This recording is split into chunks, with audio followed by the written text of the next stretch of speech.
வணக்கம். சென்னையில் சட்ட மாமேதை டாக்டர் அம்பேத்கர் அவர்களின் 134வது பிறந்த நாளை முன்னிட்டு நாடு முழுவதும் மிக எழுச்சியாக கொண்டாடப்பட்டது. சட்ட மாமேதை டாக்டர் அம்பேத்கர் அவர்களின் 134வது பிறந்த நாளை முன்னிட்டு மக்கள் சேவை கழகத்தின் சார்பில் கட்சியின் நிறுவன தலைவர் VM ஜோதிராஜ் அவர்கள் தலைமையில் சென்னை கோடம்பாக்கம் பவர் ஹவுஸில் உள்ள அம்பேத்கர் திருவுருவ சிலைக்கு மாலை அணிவித்து மலர் தூவி மரியாதை செலுத்தினார்.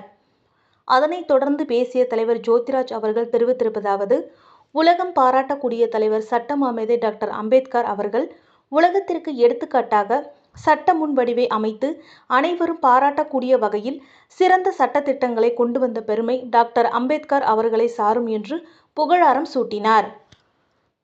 அதனைத் தொடர்ந்து சென்னை முன்னாள் மேயரும் அனைத்திந்திய அண்ணா திராவிட முன்னேற்ற கழகத்தின் மூத்த தலைவருமான திரு சைதை துரைசாமி அவர்களை மரியாதை நிமித்தமாக நேரில் சந்தித்து வாழ்த்துக்களை பெற்றார். இந்த நிகழ்வில் மக்கள் சேவை கழகத்தின் மாநில பொதுச் செயலாளர் ப. விஜயகுமார் மற்றும் கட்சியின் நிர்வாகிகள் கலந்து கொண்டனர்.